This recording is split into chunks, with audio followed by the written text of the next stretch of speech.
Asesinó al menos a 48 mujeres y durante 2 décadas evitó ser detenido. El asesino en serie más prolífico de Estados Unidos compartirá sus secretos más oscuros. ¿Quién es? ¿Por qué es tan eficaz?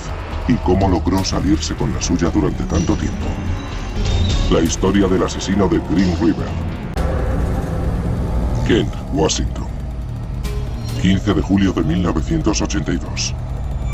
Cerca del puente de Meeker Street, 20 kilómetros al sur de Seattle, las autoridades realizan un terrible descubrimiento. Sacan del río Green el cuerpo de una joven. Está desnuda, y sus ropas han sido fuertemente enrolladas alrededor del cuello. La autopsia confirma que ha sido estrangulada. La víctima es Wendy Cofield, de 16 años. Cofield se había escapado de su casa y trabajaba como prostituta. Era una presa fácil para un asesino insaciable. 12 de agosto. Otra mujer aparece muerta en el río Green. Debra Lynn Bonner, una prostituta de 23 años, había sido estrangulada exactamente igual que Wendy Cofield. La policía determina que las dos víctimas eran habituales de una zona llamada SeaTac Street. ¿Qué significan estas coincidencias para los investigadores? Que el responsable de los asesinatos podría ser un proxeneta o un cliente. El SeaTac Strip es un tramo de carretera de 25 kilómetros que pasa junto al aeropuerto Seattle-Tacoma. La zona es conocida por sus prostitutas y proxenetas. Otra posibilidad es que el asesino sea uno de los cientos de clientes que frecuentan la zona. La policía interroga a los amigos de Debra Bonner, pero no está relacionada con Wendy Cofield. Mientras, el asesino sigue suelto, libre para cometer sus crímenes. 15 de agosto, 3 días después. El tripulante de una lancha observa algo extraño bajo la superficie del agua. El inspector David Reicher y otros investigadores llegan a la escena del crimen. En el agua descubren los cadáveres de 2 jóvenes. Sus cuerpos habían sido hundidos con piedras. Reicher prosigue con sus labores de investigación por el río. De pronto se queda petrificado. Entre la maleza y una tercera víctima estrangulada con su propia ropa. Deben aceptar la cruda realidad. El médico forense sustrae grandes piedras de las vaginas de 2 de las víctimas. La policía piensa que el asesino quería degradarlas sexualmente. Y también hay rastros de semen en los 2 cuerpos. Las autoridades dan una rueda de prensa para anunciar que persiguen a un asesino en serie. Pensamos que todos los crímenes perpetrados en el condado de King responden al mismo modus operandi. Las condiciones eran muy similares en casi todos los casos. El FBI pretende establecer un perfil psicológico del asesino. En aquel momento se trata de una herramienta relativamente nueva y fascinante. Durante un mes los criminólogos del FBI siguen detallando su informe. Según el perfil, el sospechoso cree cumplir una misión personal para librar al mundo de las prostitutas. Y se ha entregado en cuerpo y alma. 22 de agosto de 1982. Una semana después del descubrimiento de otros 3 cadáveres, las autoridades identifican a las víctimas. Son Marcia Chapman, de 31 años, Cynthia Hines, de 17, y Opal Mills, de 16. Los investigadores determinan que 4 de las 5 víctimas de Green River, Cofield, Bonner, Chapman y Hines, tienen algo en común. Las 4 ejercían la prostitución. La 5ª víctima, Opal Mills, también desapareció cerca del SeaTac Street. Para la policía cada vez es más evidente que el asesino busca prostitutas y presas fáciles en esa zona. Con 5 mujeres asesinadas en un mes, el sheriff del condado de King forma un grupo de investigación de 25 agentes para apresar al asesino. Los investigadores animan a la gente a que llame si tiene pistas. Enseguida la policía se ve sobrepasada por la cantidad de llamadas. La población es presa del pánico. El FBI se prepara para publicar el perfil del asesino de Green River. Esto conducirá a la policía hasta su primer sospechoso. El perfil advierte de que el asesino podría intervenir en la investigación y llamar a la policía para aportar pistas. El FBI ha llegado a esta conclusión después de analizar el comportamiento de 36 asesinos en serie encarcelados.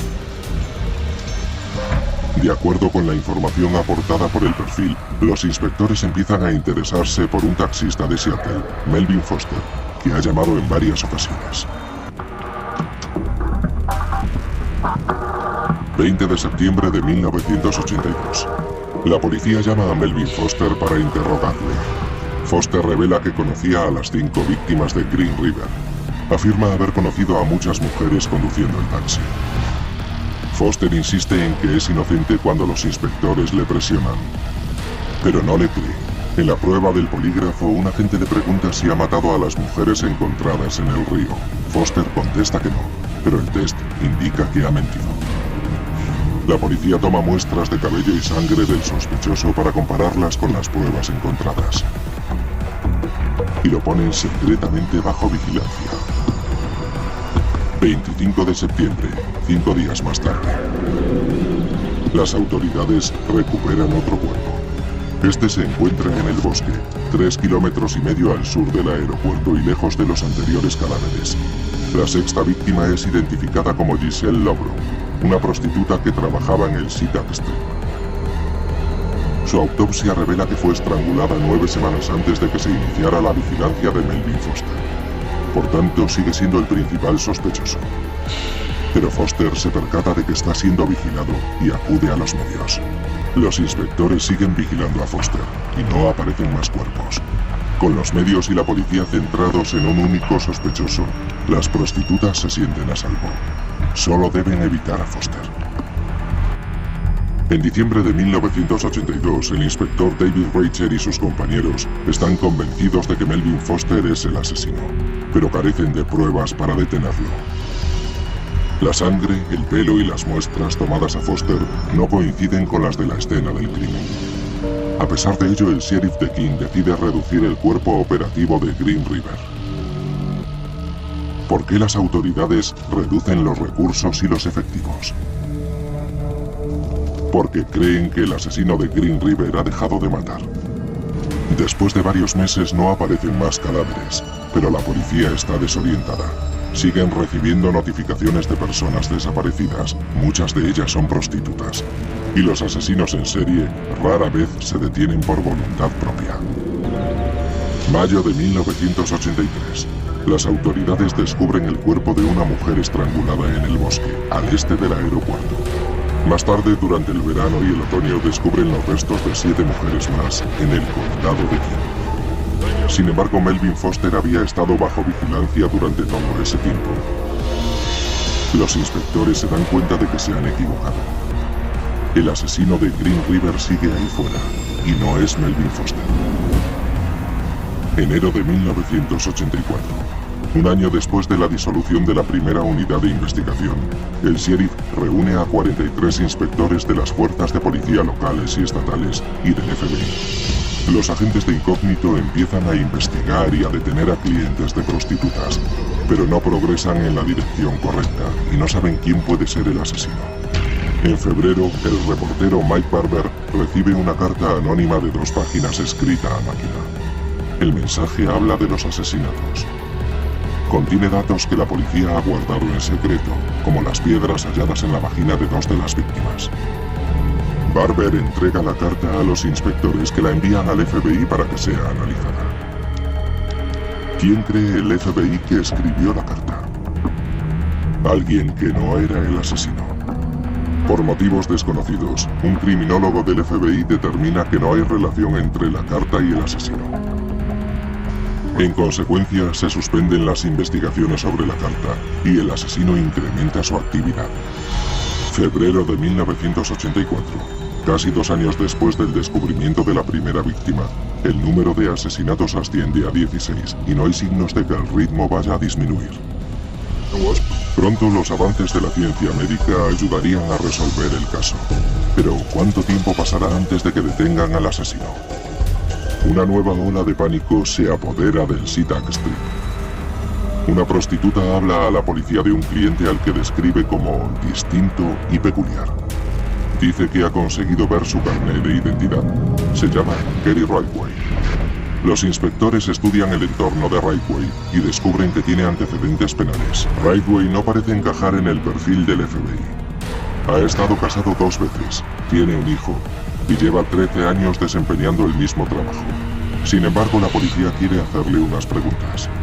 Ridgway accede a someterse a la prueba del polígrafo. Los inspectores le preguntan si ha asesinado a las víctimas de Green River y contesta que no. Ridgway pasa la prueba y la policía le deja marchar. Junio de 1985. Ha pasado más de un año y la policía ha hallado nuevas víctimas. Son 15 más, y el número asciende ya a 31. Peinan las zonas colindantes en busca de pruebas. En ese momento la unidad se moderniza.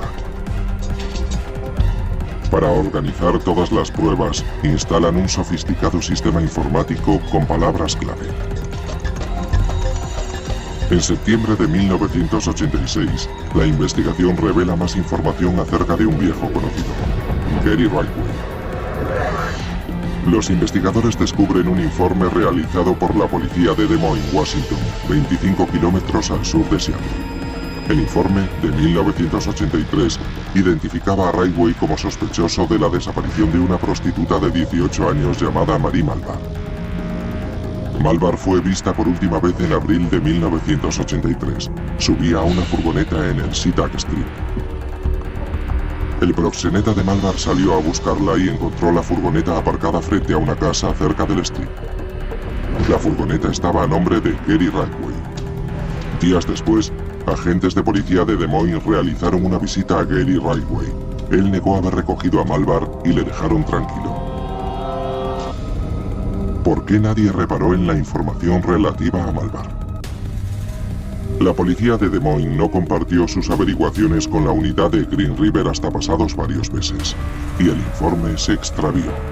En 1986, la unidad de investigación empieza a estudiar minuciosamente el entorno y el pasado de Gary Ridgway, y realizan un descubrimiento esencial.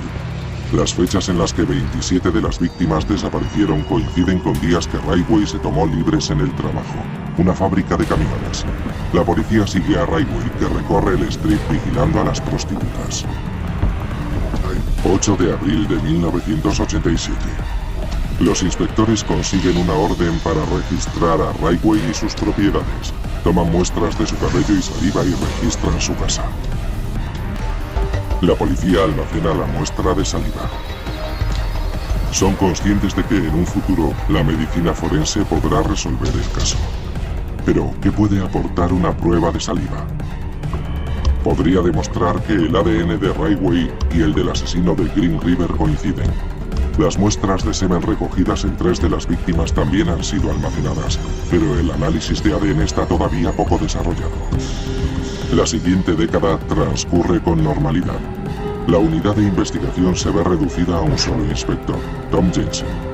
No hay novedades relativas al caso. David Reuther es elegido sheriff de King. Es la década de los 90 y los avances de la tecnología del ADN son espectaculares. En 2001, el Laboratorio Criminalístico del Estado de Washington adquiere la tecnología necesaria para realizar pruebas de ADN. Se podrán establecer perfiles de ADN a partir de muestras degradadas. Marzo de 2001. El inspector Jensen envía a Beverly Chemic las muestras del caso Green River para que sean analizadas. Utiliza las muestras de semen extraídas de 3 víctimas, Marcia Chapman, Opal Mills y Carol Ann Christensen. Las piedras introducidas en la vagina de 2 de las víctimas contribuyeron a la preservación de las muestras. Chemic determina que fue el mismo hombre el que violó a las 3 víctimas. A continuación, compara su perfil de ADN con la muestra de saliva encontrada en Gary Ridgway. Coinciden al 100%. Gracias a la ciencia, las autoridades lograron identificar al asesino después de 19 años. 30 de noviembre de 2001. La policía detiene a Gary Ridgway cuando sale de su trabajo y documenta el suceso. Las autoridades acusaron a Ridgway de 4 asesinatos en primer grado. We do not know if Ridgway is responsible for the deaths of any more women. Pero Reuther no alberga ninguna duda cuando la policía custodia a Ridgway hasta la penitenciaría de King. Ridgway podría enfrentarse a la pena de muerte. Sin embargo, las autoridades saben que su testimonio puede ser vital para resolver otros casos. Las familias de las víctimas han esperado casi 2 décadas para obtener respuestas. Los fiscales sopesan la posibilidad de llegar a un acuerdo con el asesino. Ridgway considera sus opciones y decide compartir los rincones más oscuros de su mente. Admite ser el asesino de Green River y posteriormente admite haber asesinado a más de 60 mujeres. La defensa se entrevista con los fiscales para llegar a un acuerdo, pero el Estado se muestra reticente. ¿Por qué los fiscales aceptaron finalmente el trato? Los inspectores quieren información que les ayude a cerrar otros asesinatos sin resolver. 13 de junio de 2003. Las autoridades trasladan a Gary Ridgway a un emplazamiento secreto para que los inspectores puedan interrogarle y grabar las sesiones. El FBI envía a su veterana criminóloga Mary Ellen O'Toole. Su trabajo consiste en ayudar al FBI a construir un perfil más preciso del típico asesino en serie. Así se podrá identificar a agresores similares en el futuro. Mientras O'Toole intenta saber lo que motiva a Ridgway, los inspectores corroboran los asesinatos que éste ha confesado. Escuchan información que solo el asesino conoce. Ridgway se muestra comunicativo, establece contacto con su yo asesino al que él llama el antiguo Gary. Lo que empuja a Ridgway a matar es una rabia muy profunda, pero ¿cuál es su origen? Los investigadores aún no lo saben. Ridgway asesinó a tantas mujeres que le cuesta recordar sus nombres y sus caras. Las entrevistas se alargan durante semanas. Ridgway confiesa que fue él quien escribió la carta a un periódico de Seattle en 1984. La misma carta que un criminólogo del FBI calificó de fraudulenta. Entre junio y octubre de 2003, Ridgway acompaña a la policía a más de 20 lugares donde dice haberse deshecho de sus víctimas. Las autoridades desentierran 4 grupos más de restos. Son las primeras víctimas en aparecer desde hace 5 años. En noviembre, la policía confirma 48 de los asesinatos que Ridgway ha confesado. Pero nunca ha dado una cifra concreta de las mujeres que ha asesinado. For the death of Wendy Lee Caulfield. Guilty. 5 de noviembre de 2003. Gary Ridgway se declara culpable de 48 asesinatos. For the death of Colleen R. Brockman. Guilty. El acuerdo que le salva de la pena capital se hace público. Algunas de las familias se sienten indignadas. Pero hay más preguntas que aguardan respuesta. ¿Cómo pudo Ridgway matar durante tanto tiempo y escapar de la policía? ¿Y por qué lo hizo? ¿Cómo pudo manipular Ridgway a tantas mujeres? Se hacía pasar por un padre de familia sumiso e inofensivo. Con su corta estatura y su apariencia inofensiva, Ridgway no inspiraba sospechas a las prostitutas. El talento de Ridgway para llevar una vida normal le permitió pasar desapercibido durante años. Desafió las suposiciones de los mejores criminólogos del FBI. ¿Por qué se equivocaron tanto los expertos? Porque Ridgway no encajaba en el perfil del asesino en serie. No reunía las características del hombre solitario incapaz de relacionarse. Ridgway había tenido el mismo trabajo durante 30 años, se había casado 3 veces y era padre de un niño. Y en contra de lo que dicta el perfil típico, no tenía un historial de agresiones sexuales o violaciones. La elaboración de perfiles estaba desarrollándose cuando empezaron los asesinatos, y los criminólogos tenían mucho que aprender. Pero el perfil del FBI sí logró predecir que el asesino se sentía humillado por sus relaciones con las mujeres. Y deseaba castigar y degradar a sus víctimas. Finalmente Ridgway aborda el motivo de sus ansias de matar, la rabia contra el sexo femenino. ¿Cuál es la fuente del odio de Ridgway hacia las mujeres? En parte le echa la culpa a la relación con su madre. Su madre le despreció por mojar la cama hasta los 13 años. E insistió en bañarle ella misma todos esos años. A causa de estas humillaciones, Ridgway empezó a fantasear con asesinar a su madre. Y al menos una vez consideró la posibilidad de hacerlo. Pero Ridgway también dice haber sentido atracción sexual por su madre. Y confiesa que estrangular mujeres le excitaba sexualmente. 16 de diciembre de 2003. Las autoridades dan por terminados los 5 meses de interrogatorios. La criminóloga del FBI Mary Ellen O'Toole concluye que, como muchos asesinos en serie, Gary Ridgway tenía facilidad para llevar una doble vida. El 18 de diciembre un juez sentencia a Ridgway a 48 cadenas perpetuas consecutivas. Las autoridades lo trasladan a la penitenciaría del estado de Washington, donde sigue cumpliendo condena. Aunque Ridgway permanecerá toda su vida entre rejas, para muchos hombres y mujeres que investigaron su caso, es imposible olvidar. Todavía no se ha podido descubrir si Gary Ridgway perpetró más asesinatos que los 48 que confesó. La policía perdió mucho tiempo durante el primer año persiguiendo al hombre equivocado, Melvin Foster. Los investigadores se enfrentaron también al reto de identificar a las víctimas. El anonimato en el que vivían muchas prostitutas entorpeció la investigación. Los datos deducidos de los interrogatorios aportarán a los criminólogos un patrón para identificar asesinos similares. Fue el progreso de la ciencia del ADN lo que finalmente ayudó a resolver el caso. Este trágico episodio también revela las limitaciones de los perfiles criminalísticos que al final tienen más de arte que de ciencia. Un arte que los investigadores siguen perfeccionando.